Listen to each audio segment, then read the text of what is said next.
Hi everyone, welcome to another episode of Dashboard Fridays. I'm Adam from SquaredUp, and today I'm going to be talking to you about Microsoft 365. This dashboard that we're going to walk through is specifically for our SCOM edition product, because all of the data that we're about to have a look at in this dashboard comes from SCOM. So it's using Microsoft's latest version of their Microsoft 365 management pack for SCOM. Note, we do have some community dashboards that use the Graph API to call some of this data directly. Obviously, it's not stored, it's being pulled on demand, but we will cover in a separate version some Microsoft 365 analytics dashboards that let you use our community edition, our Azure edition, or our SCOM edition as well, whether you have the management pack or not. But yeah, for today, we are talking about a SCOM-only dashboard.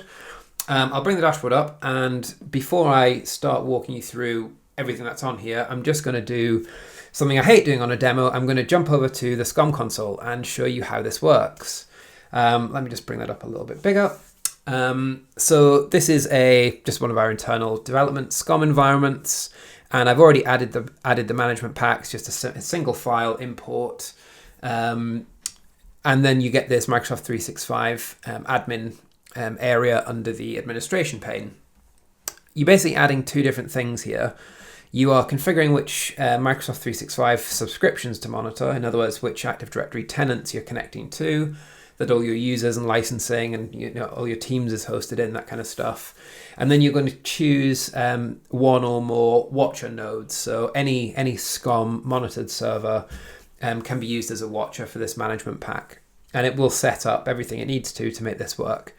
So when you click Add Subscription, you basically just type in a name, and it's just literally any string that you use to denote the name of that particular connection that you're making. And then you can either let the wizard set up a service principal for you, or you can configure one yourself. And the setup steps for the custom configure in the management pack guide. I would imagine that when you use the auto create option, the account you're using to log in will need to be at least an application developer in Active Directory in order to create that registration. But when you click create, it basically just gives you the all familiar modern sort of auth setup process, sign in, multi-factor, that kind of stuff, and it will then configure a service principal for you. I'm not going to do it now because I've already added a couple of tenants in this environment. The step after that is to then add a watcher. Rather than just adding another one, just for speed, I'll just click edit and walk you through what it does. The only panel you're not seeing here is the very first one where you choose which server you want to be your watcher.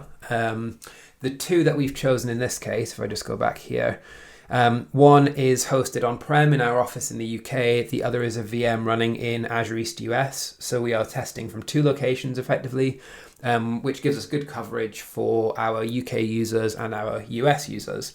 You can obviously choose one or more agents for however you want to do it, but typically you're going to pick an agent that represents kind of where your users are, so that your synthetic transactions are sort of realistic for what users are experiencing. So we just go through the steps here.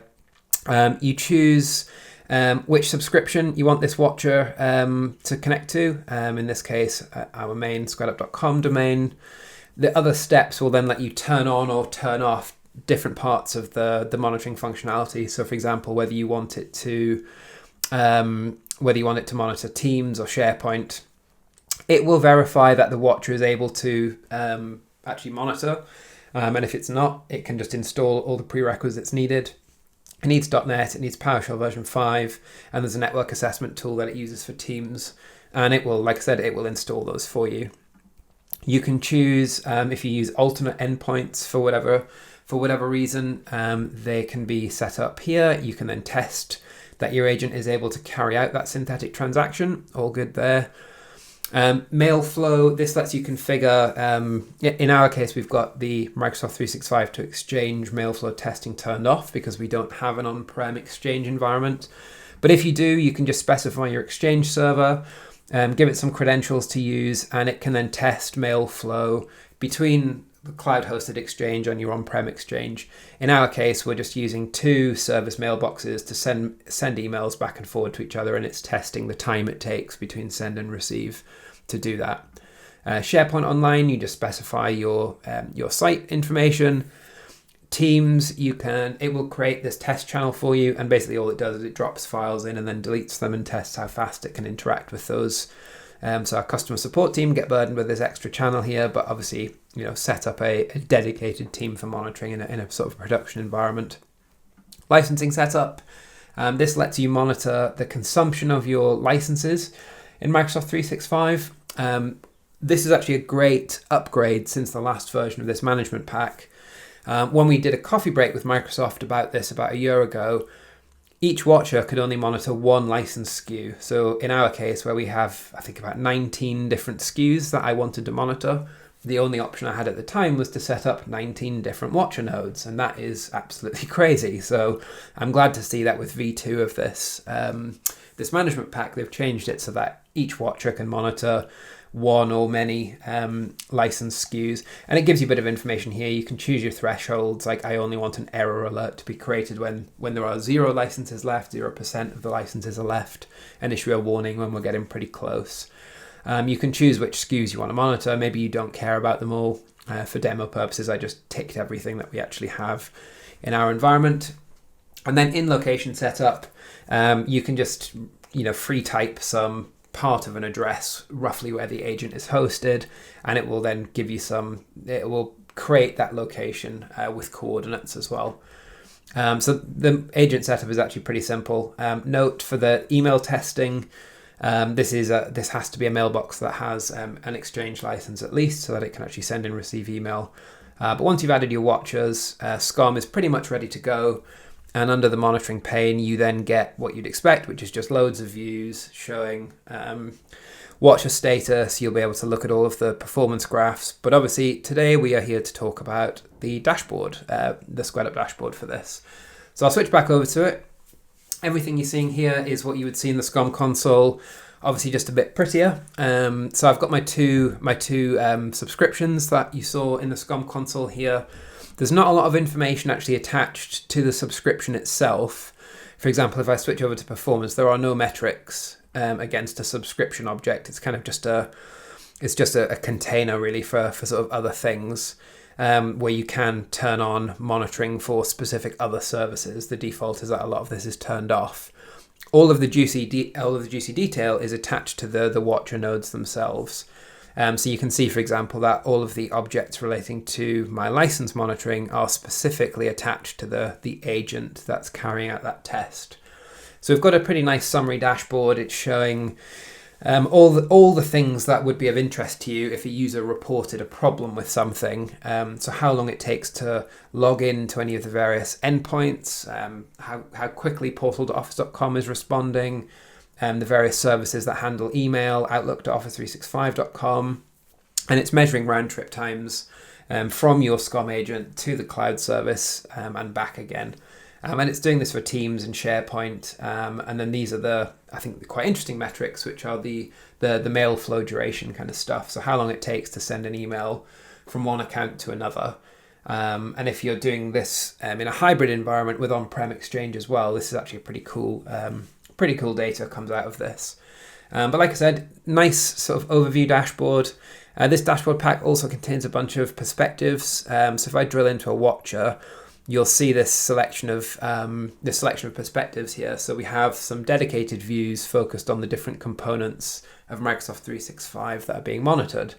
So the Teams one, the structure of these perspectives is pretty much all the same. We've got open and closed alerts. So these are the SCOM alerts generated when SCOM detects a problem. It can also ingest those service health messages from Microsoft 365 and display those to you as SCOM alerts as well, which is pretty neat. But there's a bunch of monitors, mostly to do with sort of network performance, whether connectivity is possible, whether it's up or down, that kind of thing. And then lots of juicy metrics about things like responses over time, jitter, all the network metrics you'd expect to see. SharePoint, again, pretty much the same, a couple of monitors, upload time, download time, and total time. So this is it carrying out synthetic transactions to put files into SharePoint and see how long it takes to upload and download from your agent. Licensing gives you a good overview of all of the license SKUs that you're interested in, and the two monitors that you get are basically the license count monitors just based on those thresholds that we set when we configured the watcher. but then you get line graphs for all of them. So you can see consumption over time, license usage going up, going down, but the two metrics you get are total units and consumed units. So you can see changes to the number of licenses that you own, and obviously the changes to the number of licenses you're using. Mail flow, again, is just showing those key metrics, round trip time, send duration, receive duration, and that's being monitored from those two mailboxes that I specified in the Watcher setup. And then networks, just a sort of a nice overview. By default, the monitors aren't turned on for this, but it's just the round trip time to the various sort of key services. So it's a pretty cool dashboard pack. It gives you everything that you need to just start interacting with this data. If you don't want to do it in the SCOM console, which obviously is why you have SquaredUp, it's pretty good stuff. It's useful. I think some of this can be turned into quite user-facing data. This could be surfaced on wall boards, that kind of stuff, in a way that people can understand, especially things like those service health ones. If you turn on those, turn on the monitoring for these child objects for this, you basically get sort of free monitoring of all of Microsoft's cloud services through your SCOM environment. So it's definitely a management pack to check out. If you haven't already, there is a link to download the management pack in our dashboard gallery. But just to sort of wrap us up, head over to squareup.com/dashboard gallery. Like I said, there is a link to the SCOM management pack. You can also download this dashboard from there. You can just go straight into import community packs in SquaredUp, and this dashboard will appear for you once you've imported that management pack. If you have any other questions, anything else you want to know about this pack, head over to community.squareup.com. This is a really popular free management pack, as you can understand. There are some paid vendor packs that we have dashboards for as well that are a bit more feature rich, but as a free management pack that gives you some good, like, high level information for Microsoft 365. This is just a great MP to get stuck into, really simple to set up, and the dashboards for it are obviously pretty great as well. So yeah, if you have any problems with it, community.squareup.com, but otherwise enjoy it and speak to you next time. Thank you.